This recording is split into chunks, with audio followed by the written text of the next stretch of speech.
Today we have a video on one of the well-known plays of Shakespeare, a comedy, and the name is A Midsummer Night's Dream. The story will interest all of you who are learning English because you can talk about this story and discuss it with your friends or with anybody who is interested in Shakespeare's drama. For students of literature, this will be very useful because this is a member request video. One of our members has said that this is a text which is very often prescribed and people want to know more about this. So let us begin with the story and then talk about the themes and symbols. The story is a comedy which revolves around four young people from the city of Athens. Athens is in Greece. So this is ancient Greece where there are four youngsters. The names of these people are Hermia, the young girl, and the person she wants to marry or she loves, and that is Lysander. But there is another man whom her father wants her to marry, and that is Demetrius. But there is a girl, Helena, who loves Demetrius, although Demetrius does not love her back. Helena has a very important role in the Midsummer Night's Dream. The word dream is very important here.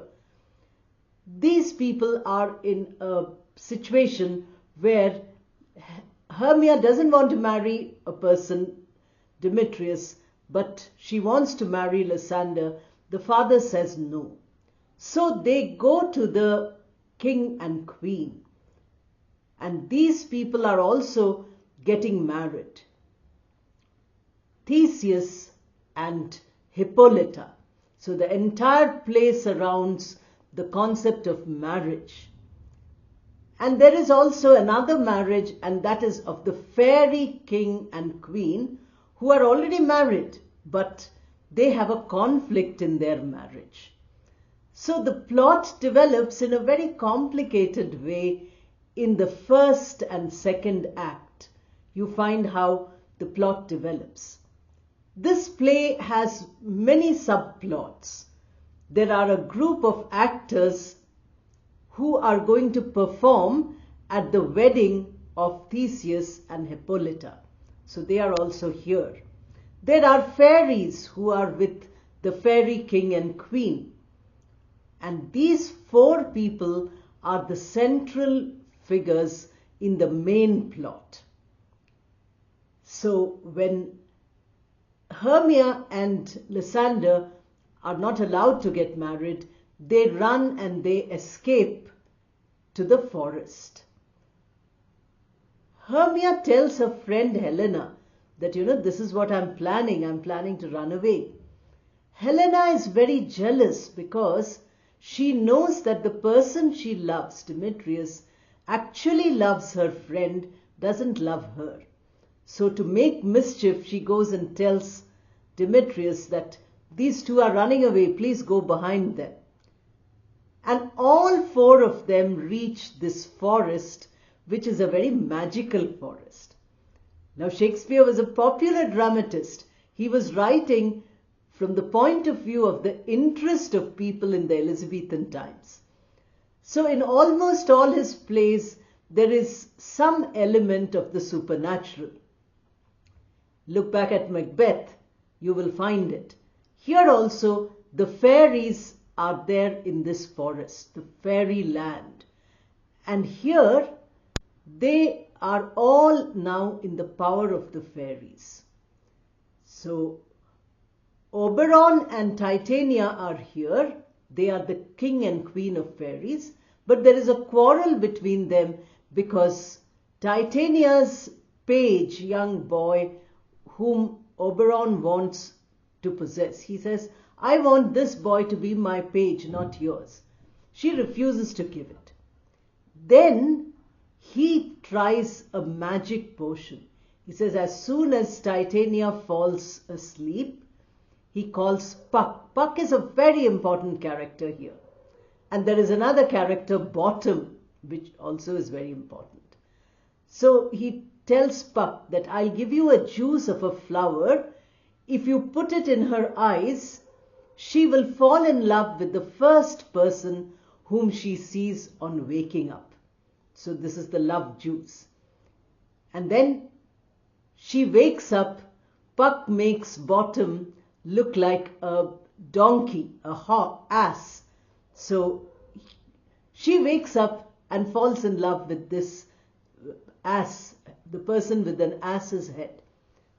In the meantime, Oberon steals the boy and the problem is resolved. She says, okay, now Titania can fall asleep. I will remove the magic which I did. Titania is embarrassed, so she doesn't want to say anything. That is one aspect of the dream which confuses identities. Now the other aspect is that Hermia and Lysander also fall asleep in the forest. Puck says, let me have some fun. These human beings are very foolish. For love they can do anything. So I will put some juice in the eye of Hermia. Now, in the eye of Lysander. Then there is also Demetrius, who is there in the forest now. He also gets a part of this juice. Both of them wake up and find Helena in front of them. So they forget Hermia. Lysander and Demetrius both loved Hermia earlier, but now they forget her. They do not even look at her. Both of them fall in love with Helena. There is a lot of comedy and total confusion of identities. Just like Titania falling in love with the donkey, the person with the donkey's head, Bottom, this is all mischief which Puck is playing. Now all this is found out by the fairy king. He says, what have you done? You can't do such a thing. Therefore, please stop all this. Again, when they fall asleep, we have to remove this magic, so that when they wake up, they think that this is only a dream. They will forget everything. So they wake up and they realize their own identity, and that is where the story ends, with marriages all around. Earlier only the king and queen were, the king and the princess were planning to get married. That is Theseus and Hippolyta. But now we have these young couples also getting married at the end. And the performers come and perform, of which, Bottom is one of them. In this way, the story is rather silly. Today we use the term Midsummer Madness, borrowing from the title. That means something, in the heat of the summer you've got totally mad. That is what has happened in this play also. A very important theme is the dream and reality. A Midsummer Night's Dream. Now, is the dream a reality? As far as the fairy king is concerned and Puck is concerned, it's a reality because they are making the magic. They are doing it. But for Lysander and Demetrius, it is only a dream because the magic is working on them only when they are asleep. Similarly, Titania's servant is stolen, and that is also, she thinks, as a dream. And when she wakes up to reality, that itself is imaginary because the person does not exist who has the head of a donkey. In this way, appearance and reality, dream and reality, these are very important in the play. Very important theme. Then you have mistaken identity. Both these young men mistake Helena for the person they love. Earlier, they never loved Helena. Helena was alone. She only had unrequited love. And therefore, the mistaken identity. Then Bottom's identity also mistaken identity. This is very important.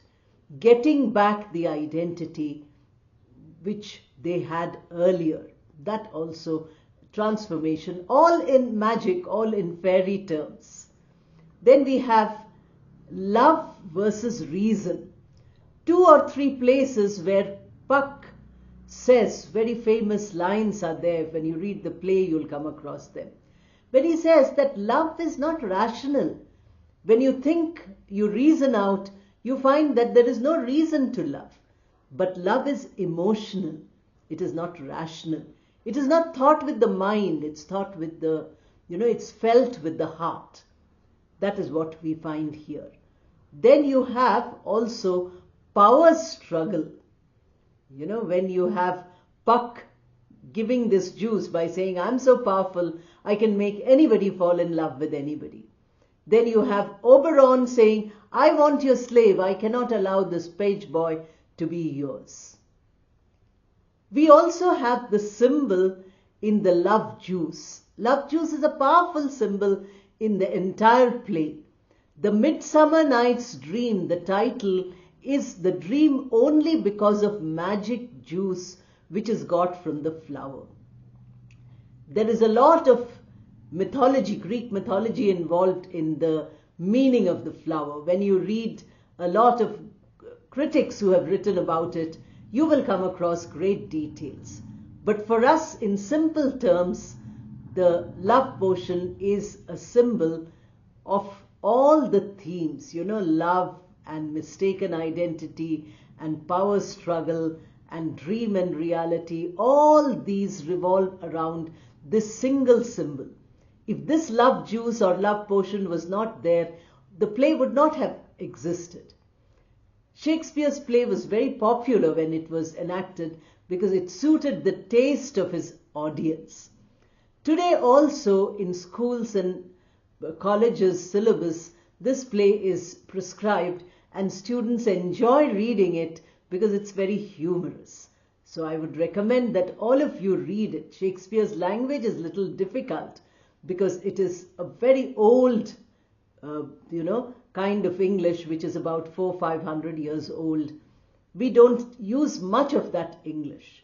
But once you get familiar with it, I've done so many plays of Shakespeare for you. So once you get familiar, you will find that you are able to understand it clearly. Try it and send your comments. Those who are learning the language also, send your comments saying, how did you enjoy this? And those who are, watching it because of your interest in literature or because you're a student of literature, also can send me your comments. I do get some comments from people who are doing literature, but more and more of you can share it widely so that many comments come. Questions also can come as comments. Because I've given you in very brief, you can ask many questions. Therefore, I shall wait for your responses and your feedback. I hope you have liked the video. Please subscribe if you haven't done it. Press the bell icon so that you get notifications. Like and hype the video and share it as widely as you can. Join the channel as a member to attend all the live classes I conduct and also to get other benefits. Thank you and all the best.